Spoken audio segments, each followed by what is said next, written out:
Good morning students. आज हम अपना नया लेसन इलेक्ट्रोकेमिस्ट्री स्टार्ट करते हैं। तो देखिए, इसे हम विद्युत रसायन के नाम से भी जानते हैं। रसायन विज्ञान की वह शाखा जिसमें हम विद्युत तथा रासायनिक ऊर्जा का अध्ययन करते हैं तथा पदार्थों की चालकता विद्युत रसायन के नाम से जानी जाती है। ठीक है ना। यानी जिसमें हम पदार्थों की चालकता के बारे में, उनकी रासायनिक अभिक्रियाओं के बारे में, विद्युत और रासायनिक ऊर्जा के बारे में अध्ययन करते हैं, वह अपने पास में इलेक्ट्रोकेमिस्ट्री के नाम से, विद्युत रसायन के नाम से जाना जाता है। चालकता देखिए क्या होती है। वे पदार्थ विद्युत धारा को प्रवाहित कर सकते हैं, वे पदार्थ चालक पदार्थ कहलाते हैं तथा इस परिघटना को चालकता के नाम से जाना जाता है। चालक मुख्यतः अपने पास दो प्रकार के होते हैं, धात्विक चालक और विद्युत अपघट्य चालक। धात्विक चालक का मतलब वे पदार्थ जिनमें बिना किसी रासायनिक परिवर्तन के विद्युत धारा का प्रवाह होता रहता है, धातु होते हैं तथा इनमें एलॉयज, ये एलॉय लिखा हुआ है, एलॉय भी होते हैं। इनकी चालकता इलेक्ट्रॉन के परिवहन के ही बराबर होती है। ये ठोस अवस्था में विद्युत धारा का प्रवाह करते हैं। तो धात्विक चालक जो होते हैं वो केवल ठोस अवस्था में ही विद्युत धारा का प्रवाह कर सकते हैं, मोल्टन अवस्था में भी कर लेते हैं और ठोस दोनों ही अवस्था में ये विद्युत धारा का प्रवाह कर सकते हैं। ठीक है ना।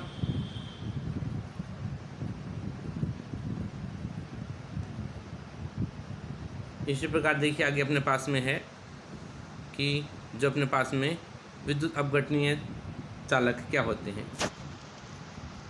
तो वे चालक हैं जिनमें विद्युत धारा का परिवहन द्रव अवस्था में होता है लेकिन ठोस अवस्था में बिल्कुल भी नहीं होता है। विद्युत अपघटनीय चालक के नाम से जाना जाता है। Example NaCl। केवल विद्युत अपघट्य ही विद्युत अपघटनीय चालकता को प्रदर्शित करते हैं। विद्युत अपघट्य के प्रकार ये अपना पढ़ा हुआ है पीछे, दो प्रकार के हैं, प्रबल और दुर्बल। प्रबल वे होते हैं जो जलीय विलयन में पूर्णतया 100% आयनाइजेशन जिनका हो जाता है, जैसे NaCl है। NaCl के द्वारा अपने को Na+ आयन और Cl- आयन मिल जाएंगे।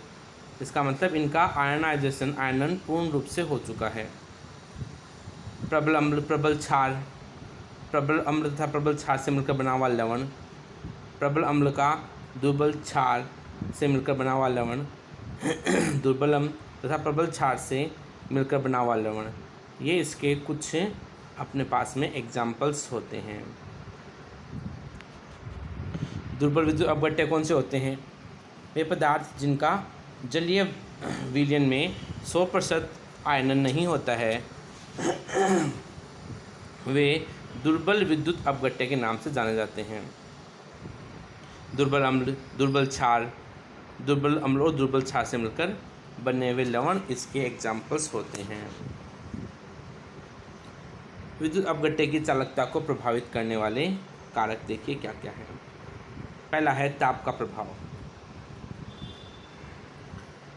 सामान्यतः तापमान बढ़ाने पर विद्युत अपघट्य की चालकता का मान बढ़ता है, लेकिन तापमान के बढ़ने पर धातुओं की चालकता का मान घटता है। तो ताप का प्रभाव धातुओं के लिए उल्टा हो जाता है।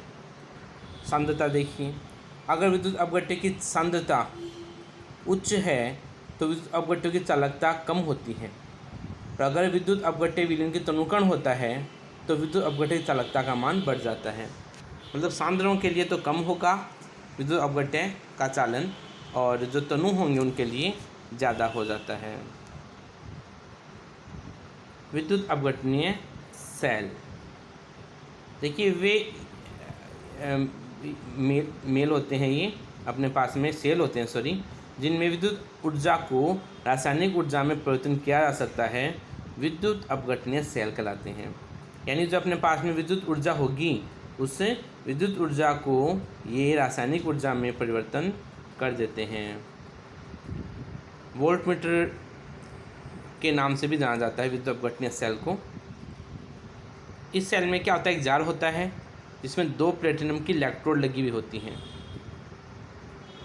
ये दोनों इलेक्ट्रोड्स आपस में बैटरी के द्वारा जुड़ी हुई होती हैं। यहाँ एनोड पर धनावेश होता है तथा कैथोड पर ऋणावेश होता है। तो दिखाई दे रहा है आपको, देखो 2 प्लेटिनम की रोड है, एक पर धनावेश है, एक पर ऋणावेश है। तो जो एनोड है पॉजिटिव चार्ज, उस पर तो नेगेटिव चार्ज इकट्ठे होते जाएंगे क्योंकि उस पर पॉजिटिव चार्ज है, इससे नेगेटिव चार्ज आयन उसको अट्रैक्ट करते रहेंगे। और कैथोड पर पॉजिटिव चार्ज आयन इकट्ठे होते जाएंगे।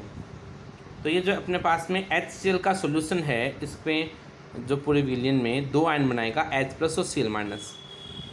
अपने को पता है लास्ट ईयर अपन ने विद्युत रासायनिक सेल पढ़ा था, उसमें बताया था मैंने आप लोगों को कि एनोड पर हमेशा ऑक्सीकरण होगा। तो 2Cl जो है नेगेटिव चार्ज वाले 2 इलेक्ट्रॉन को डोनेट करके Cl2 का निर्माण कर लेते हैं। और कैथोड पर अब जब अपचयन की प्रक्रिया जब होती है तो 2 हाइड्रोजन के आयन 2 इलेक्ट्रॉन्स को एक्सेप्ट करके H2 का निर्माण कर लेते हैं। तो 2H+ + 2Cl- H2 + Cl2 का ये निर्माण कर लेते हैं। ठीक है, तो ये अपने पास में इसमें यहाँ पर जो चार्जेज है वो इसमें बन जाते हैं। अब देखिए विद्युत अपघटन के नियम, ये नियम महत्वपूर्ण है बहुत ज़्यादा। राजस्थान बोर्ड में लास्ट ईयर ही फैराडे का नियम पूछा गया है। तो माइकल फैराडे ने विद्युत अपघटन के 2 नियम दिए, जिनमें हम फैराडे का प्रथम नियम तथा फैराडे के द्वितीय नियम के नाम से जानते हैं। फैराडे का प्रथम नियम देखिए क्या है। फैराडे के प्रथम नियम के अनुसार विद्युत अपघटन की प्रक्रिया में किसी भी इलेक्ट्रोड पर इकट्ठी की गई या मुक्त की गई मात्रा आवेश के समानुपाती होती है। यानी हम कह सकते हैं विद्युत धारा के भी समानुपाती ये हो सकती हैं। तो m जो मात्रा है वह प्रोपोर्शनल किसकी हो गई, q आवेश की। q अपने को पता है IT के बराबर होता है, तो m प्रोपोर्शनल किसके हो गया, IT के। m बराबर WIT। I और T का मान अगर 1 रख दिया जाए तो m का जो मान है वह W के मान के बराबर हो जाता है। ठीक है ना। तो अपन कह सकते हैं कि भी जो विद्युत धारा का जो मान है वह इसके W जो है, जो वर्क किया हुआ है, उसके मान के बराबर ये हो जाता है।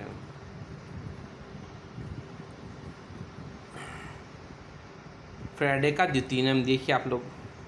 फैराडे के द्वितीय नियम के अनुसार विद्युत अपघटनी मोलों में मुक्त होने वाले पदार्थों की मात्रा जो m तथा है उसके तुल्यांकी भार के समानुपाती होती हैं। यानी m प्रोपोर्शनल हो गया इसके तुल्यांकी भार E के, m1 हो गया E1 के और m2 हो गया E2 के। तो m का मान अभी निकाला अपने WI1T, E1 E2 के लिए हो गया WI2T। तो I1/I2 का मान E1/E2 के मान के बराबर ये हो जाता है। ठीक है, तो 1 फैराडे के जो वैल्यू है वह अपने पास में याद रखनी है, 96,500 के बराबर ये आती है। विद्युत अपघट्य विलयन में चालकत्व देखिए क्या है।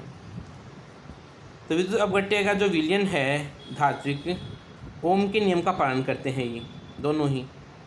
ओम के नियमानुसार किसी भी चालक में जो प्रवाहित धारा है वो वोल्टता के तथा प्रतिरोध के अनुपात के तुल्य होती है, मतलब बराबर होती है ये। तो ओम के नियमानुसार V बराबर RI अपन पढ़ा हुआ भी है आपने बहुत बार फिजिक्स में।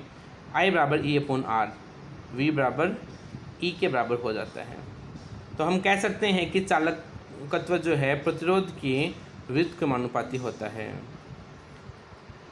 ठीक है, Q बराबर IT हो गया, C बराबर 1/R के मान के बराबर हो जाएगा जो चालकत्व होगा। तो इसकी यूनिट होती है महो या ओम इनवर्स। यानी प्रतिरोध के जस्ट उल्टा क्या हो जाएगा, चालकत्व हो जाता है। ऐसा ही प्रणाली में इसे हम सीमेंस के नाम से भी जानते हैं। ठीक है।